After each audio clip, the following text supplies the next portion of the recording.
Se vuelve a tambalear la coalición de gobierno. Estamos ante uno de los momentos de mayor tensión entre Unidas Podemos y el Partido Socialista. El último movimiento ha sido el de Pedro Sánchez, que ha dejado en un segundo plano a la vicepresidenta Yolanda Díaz en el asunto de la reforma laboral. La respuesta del Partido Morado ha sido la de retratar al Partido Socialista como un partido incumplidor. Hablamos de esto y analizamos las consecuencias tanto políticas como económicas y nos preguntamos si realmente es posible que haya un adelanto electoral. También hablamos de dos sectores en dificultades. Por una parte, el de los juguetes, ojo a la campaña navideña, y por otra parte, el de los balnearios. Esto y el dardo de Arranz, que vuelve aquí a Barra Libre. Comenzamos.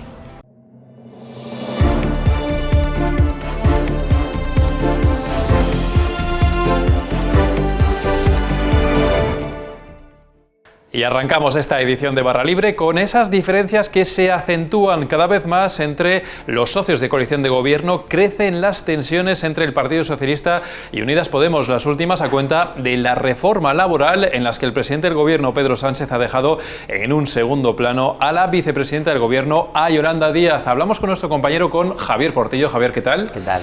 Ese es el último movimiento por parte del presidente del gobierno y la respuesta por parte del partido de Unidas Podemos, que es el que tú cubres para Voz Populi, es el de tratar de dejar a Pedro Sánchez retratado. Sí, retratado como incumplidor. Llevamos varias semanas viendo cómo Podemos ataca al Partido Socialista, diciendo que no cumplen los acuerdos de coalición, y entonces el objetivo es eso, retratarlo como el partido que no cumple. ¿Por qué? Porque hay un claro trasfondo electoral. Sánchez está ahora mismo en plena competición electoral con Yolanda Díaz. Le ha atacado hace poco por el tema de la reforma laboral, para frenarla, para decir que no solo ella es la que va a encabezar la reforma laboral. Y bueno, Podemos se prepara de esta forma. ¿Por qué?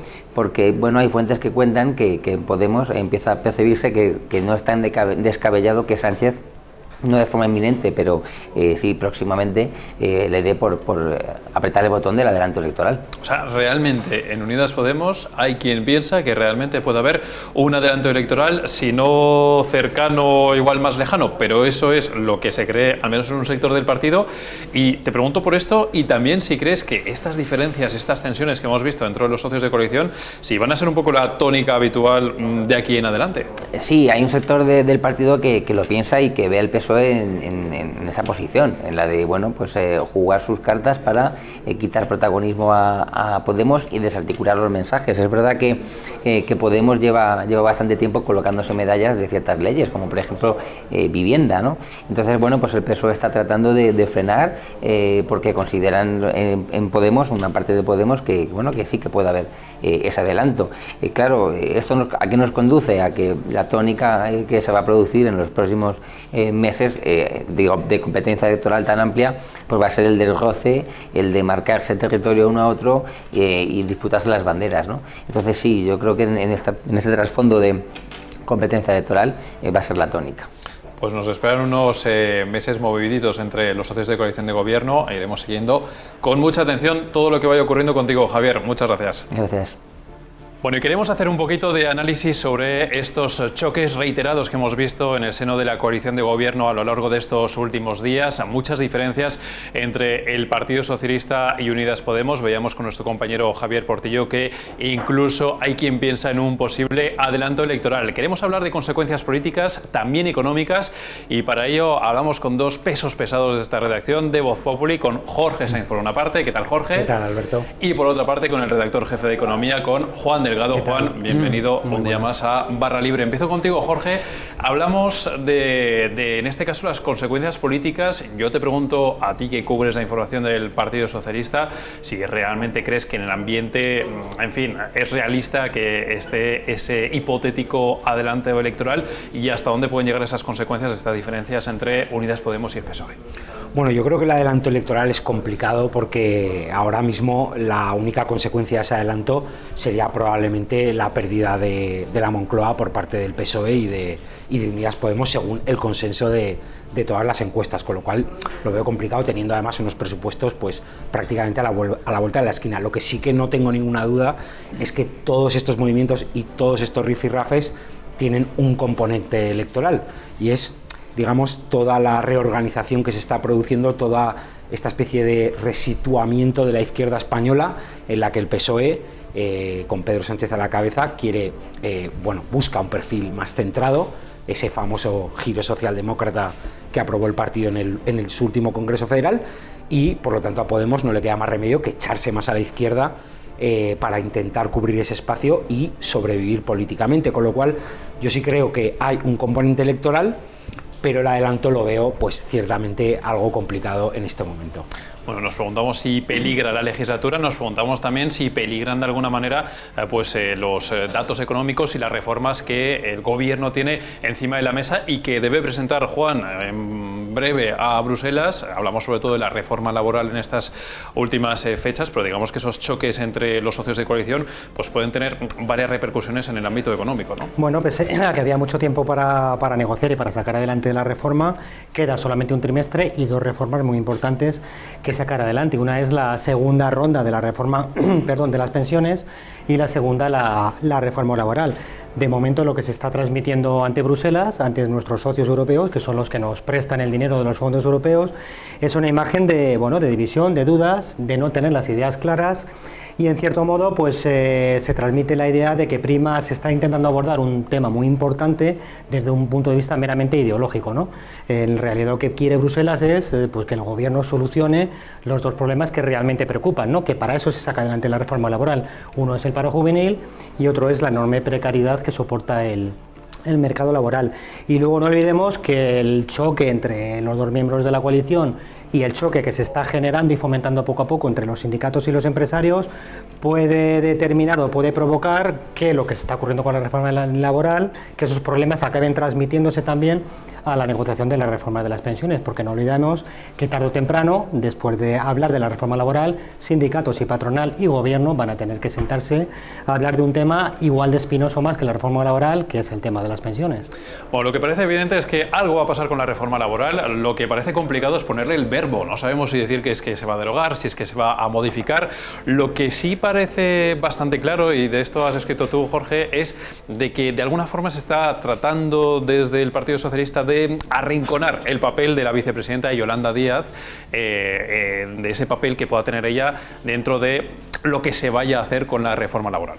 Sin duda, hay dos factores que influyen en esa decisión. La Moncloa quiere tutelar este proceso, no quiere que lo lleve Yolanda Díaz en solitario, y ha propuesto que los ministerios económicos del PSOE, pues tanto la vicepresidencia Nadia Calviño como Hacienda, como Educación, otros ministerios afectados, pues se coordinen, participen en las mesas del diálogo social con sindicatos y empresarios para, en fin, que esa reforma laboral o actualización del marco laboral, como dice ahora el PSOE, no se vaya de madre. Y por otro lado, no hay que olvidar que Yolanda Díaz pues ya no es la segunda de Pablo Iglesias, es la persona llamada a liderar todo el espacio político a la izquierda del Partido Socialista, y con lo cual pues es probablemente una futura rival de Pedro Sánchez en las siguientes elecciones generales.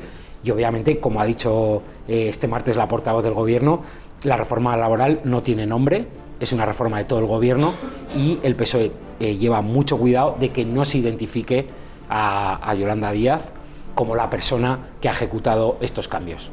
Y por cierto, ya que hablamos de Yolanda Díaz, hay una información que hoy publicamos también en Voz Populi, Juan, que tiene que ver con la vicepresidenta y con fondos europeos. Así es. También está de actualidad la ministra, porque el Ministerio de Trabajo lo que va a usar es una serie de fondos europeos, una partida importante para intentar dar empleo a jóvenes parados en las administraciones. Se trata de una serie de subvenciones puntuales, pero llaman mucho la atención porque generan controversia, en el sentido de que es este el uso correcto que debe dársele a los fondos europeos, ¿no?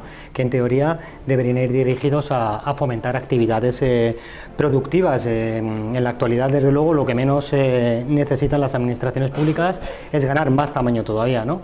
Y por supuesto los jóvenes, pues yo creo que lo que necesitan no es tener un hueco provisional en una administración, sino pues que alguien desde el gobierno genere un marco estable, una reforma laboral ejemplar que les permita pues tener un trabajo duradero, estable y en condiciones, ¿no? Eso es lo que nos reclama también Bruselas. Bueno, pues esta información que nos adelanta Juan Delgado lleva la firma de nuestro compañero de Alberto Ortín, está disponible en Voz Populi, por supuesto, al igual que también la opinión de nuestro compañero Jorge Sainz sobre la situación de la vicepresidenta. Jorge Sainz, Juan Delgado, redactor jefe de Economía, muchas gracias a los dos por vuestro análisis.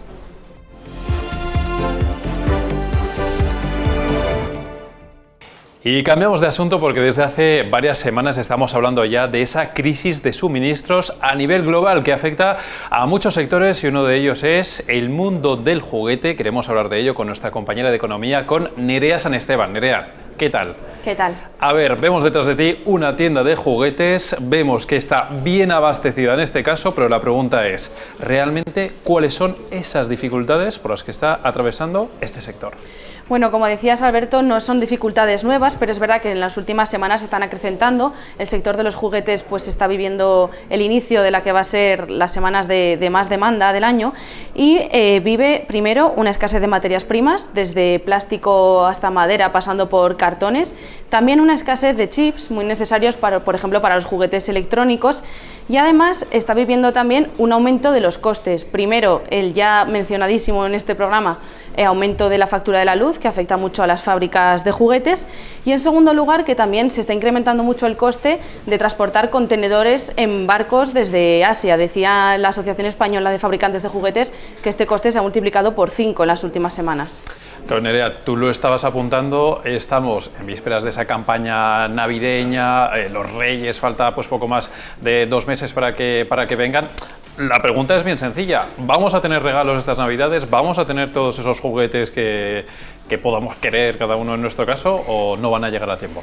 A ver, desde el sector insisten en que el abastecimiento está garantizado, es decir, no vamos a ver los lineales de las jugueterías vacíos, pero sí que puede haber problemas con modelos determinados. Sabemos que esto pasa todas las Navidades cuando algún juguete se pone de moda y todos los niños quieren el mismo juguete, pero es verdad que este año pues el problema puede ser mayor, ¿no? Ellos insisten una y otra vez en que, bueno, si no está ese juguete habrá un sustituto de la misma categoría, pero es verdad que quizá no encontremos justamente y los Reyes no vayan a encontrar lo que han pedido los niños justamente ese año.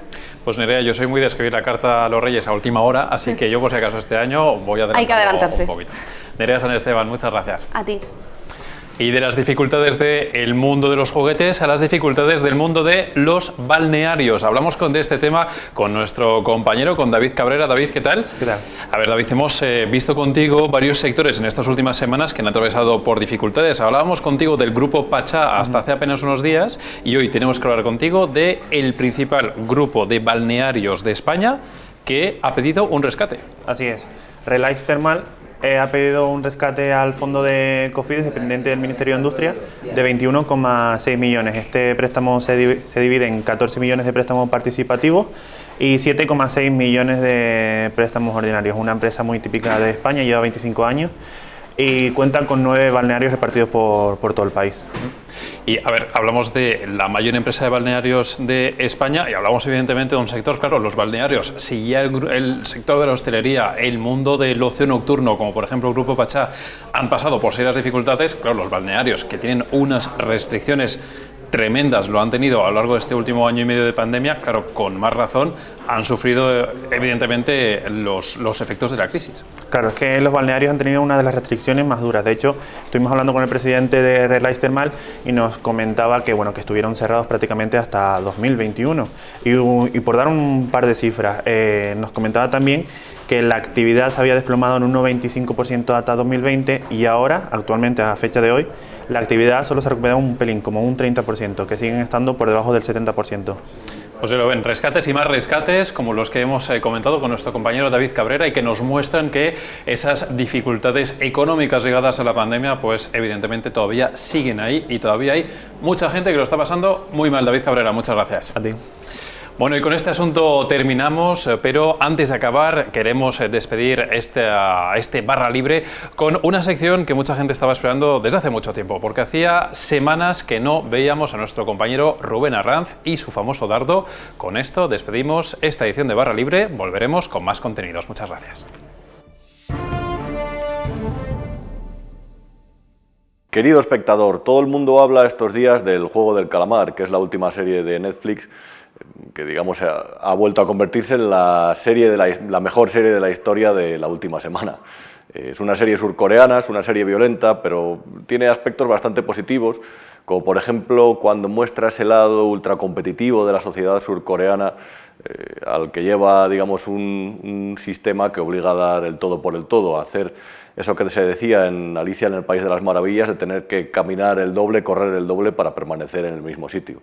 Es en definitiva una buena idea, una idea interesante, una idea que es surcoreana pero que se ha impuesto porque alguien ha puesto por ella, porque se hizo desde el talento y en realidad da igual el idioma original en el que esté hecho, que es el surcoreano. Pues bien, nos encontramos frente a las buenas ideas, frente a los proyectos que triunfan, con la última expectativa, la última petición de los independentistas, que han dicho, en el caso de Esquerra Republicana y Junts, que solamente aprobarán los presupuestos generales del Estado si el Gobierno, si el PSOE y Podemos se comprometen a proteger el catalán en la próxima ley audiovisual. Desde luego, este tipo de imposiciones, al final lo que hacen, yo creo, más allá de las buenas o las malas ideas que haya, es espantar la tercera pata de ese proyecto. Están por un lado las ideas, por otro el talento y por otro la inversión. Y si se espantan a los inversores, ni las buenas ideas ni el talento mejorarán, digamos, tendrán un espacio en el mercado. Al final, todo este tipo de medidas, en este caso para proteger el catalán, son medidas proteccionistas y son medidas que realmente al final lo que hacen es a las grandes empresas o a las empresas, en este caso audiovisuales, dentro del boom que hay en el sector actualmente, digamos que todo eso las disuade.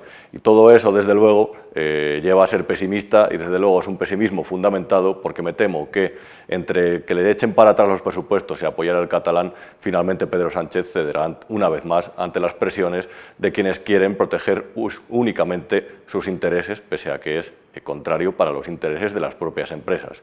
Pero bueno, querido espectador, lo que siempre le digo, esto es lo que hay.